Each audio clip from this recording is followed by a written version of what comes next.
All right, you're interested in buying a drone in 2022 and you don't know anything about drones. I've been in the recreational and professional drone scene for over 5 years, so hopefully I have some tips that can benefit you to make the best purchase possible. So tip number one is really got to ask yourself, what do you want out of the drone that you're looking for? Do you want something that is better for cinematic aerial views like you can see here up on high? Or do you want something that's a little bit more adventurous like this with live action FPV tricks and flips with all kinds of high intensity motion, something that is a skill that you have to actually learn to fly, just like you'd have to learn to fly an airplane. This is the same thing for when you're talking about racing or freestyle drones. The aerial drones are something more that's consumer based. It's going to be easy to fly, a lot of automation, and more just for kind of pittering around and getting photos and things of that nature. One of the biggest things, and you really got to ask yourself, but for me personally, is that the aerial drone scene can get boring pretty quick. If there's a low barrier to entry for learning curve, because there's a lot of automation there. But after you do it a couple times, I just see a lot of people getting aerial drones and they get bored. And that's honestly what kind of gets people into trouble, because they get bored and maybe they're starting to explore things they really shouldn't be exploring. Like you're not going over public sites or schools or other things of that nature, getting too close to sporting events, things like that. But it is your drone, so you have to ask you. And if you are getting into the aerial scene, you have a couple options. There's really the toy grade, semi-pro, and pro grade, I would say. The best of the line pro grade that's going to cost you the most, of course, is DJI. They have the market share. You can get DJI drones for $400 to up to thousands of dollars, $2,000, $3,000. And really, it's how much do you want to spend. But you will not be disappointed for the amount you spend with the DJI drone. They are the best of the best. They have like 80% market share on camera drones, and there's a reason for that. There is other options, of course, that are in the pro grade. There's Autel, there's Parrot, there's Skydio. All make great drones. Arguably not better than DJI, but still great drones nevertheless. At the semi-pro level, you're also seeing DJI for their lower quality drones. They're kind of $400 range-ish. Of course, there's the XMJ Bugs, which again can save a little money, but it is a good quality kind of semi-pro drone class that you can get. Cameras aren't as good. You don't have as much stabilization, things of that nature. At the toy grade, I would recommend you look at things like Tillo, the Sigma, and of course the Holy Stone drones. And you can get a lot of the toy grade drones on Amazon, but caution, buyer beware. These drones will be cheap, but they won't fly well. The image, there's no stabilization. It's with a little bit of wind, there's going to be a lot of shaking and things of that nature. If you really want aerial and cinematic, you got to really stay away from the toy grade. The toy grade are toys for little kids. So if you want to throw something at your kid that you don't care if they wreck, but then don't be surprised if they don't really get into it, because it's not a great drone. One thing to keep in mind with the aerial and cinematic drones is it's not really an immersive experience.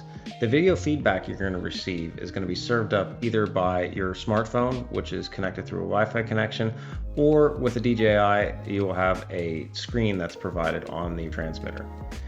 The other part that is, if you are receiving it by a Wi-Fi connection with your phone, you're going to have very limited range. 200 to 300 feet at most, which outside is not very far at all. So keep that in mind, that anything that you see as a Wi-Fi enabled drone for Wi-Fi video receiving of the feed is just very limited. Final, with any drone that's over 250 grams, you're going to have to register that with the FAA. It's a fairly simple process, costs $5, it's not as expensive, but just don't forget FAA registration for any drones over 250 grams.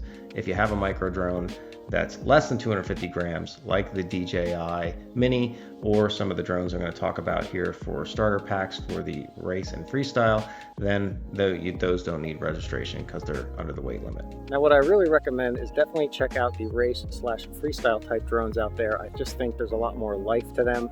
You're not going to get as bored. There's a bunch of options, some entry-level stuff that I think would be good for all ages. And yeah, it's going to take a little bit more skill level to learn how to fly these things, but just like anything, mastering that skill level is a little bit of a challenge, so you have a little bit more enjoyment when you do master that challenge.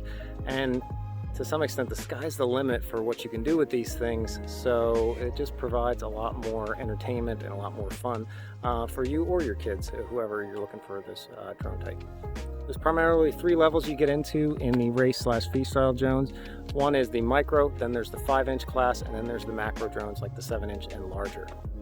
If this is your first drone, definitely you don't want to be getting too much into the macro class, and I would definitely look at something like a micro drone or at most the 5-inch. If it's for you at an adult level or an older teen, then maybe the 5-inch level, but obviously younger kids, you want to stay at the micro level. Or if something you're just not sure if you're going to be interested in, not, the micro level drones can save a lot of money, just things are just less expensive. At the micro level, you have a lot of options and indoor options as well, which is nice for year-round flying. You don't have to worry about is the weather good all the time. And those include Newbie Drone, Emax, Happy Model, eSheen, and Beta FPV. Emax and Beta FPV provide a nice offering for starter kits. The Beta FPV starter kit option is a really nice one because it has altitude hold options there, some automation to just help you get used to, holding your altitude steady, which is a skill in the freestyle/race FPV drone that you will have to master over time. Now, for the 5-inch class, there's other brands that you'll get into like iFlight, Diatone, and Gep RC. And there's a lot of other brands out there, but those are 3 quality brands that come to mind. And there I will drop some links to some drone options there. Now, in the freestyle and racing scene, you will need to buy more equipment, especially when you're getting into the 5-inch or macro size. You're gonna have to buy things generally separately, but there is some starter packs. Again, I'll make links down in the video description that you can check those out and see if that price point is for you. In the drone scene, you definitely get what you pay for, so you might be seeing some higher price tags, $500 now here in 2022. But do keep in mind, you get what you pay for. If you buy a cheap $50, $100 drone that has the controls, the batteries, and everything, it's gonna be garbagey. You're gonna have to spend some money, and it could really taint your experience. So just keep that in mind. I would recommend saving up a couple extra bucks, and you really need to be looking into if you're getting into it for the first time, $200-300 to kind of break in for all the equipment that you might need. So what's the bottom line? If you're looking to get into the aerial drone scene, I wouldn't look at anything less than the DJI Mini. It's a really good offering for $300. You're gonna get excellent range because it doesn't use a Wi-Fi connection. It's under 250 grams, so you don't have to worry about registration. It has 3-axis stabilization and a bunch of firmware and software improvements in it.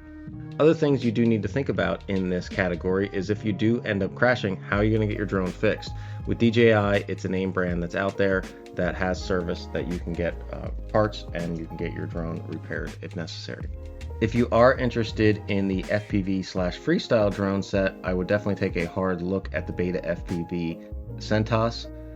The CentOS with its semi-automation for altitude hold and position hold, and also that you can use the radio to plug into a simulator on your computer, is a compelling offering as well.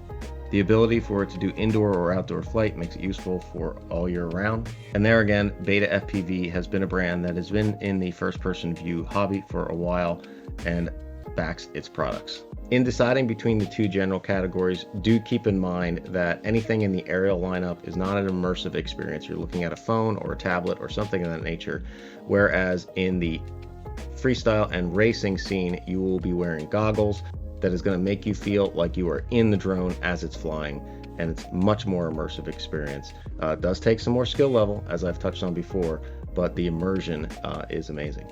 Also in the racing and freestyle category, you're using a 5.8 gigahertz radio link for your video feed, so the distance concerns of the Wi-Fi connection aren't there, and you get generally a farther distance. Now it's going to be on par. The DJI Mini is going to get a great range, so it's going to be definitely on par with that. You just need to be cautious of any drone out there that uses a Wi-Fi connection. It just is not very stable and does not have a lot of range.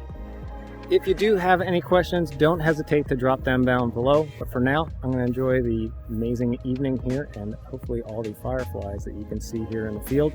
And that's what it's all about, getting outside and enjoying a hobby, something that really checks your boxes and really is entertaining, and also see some beautiful scenery along the way.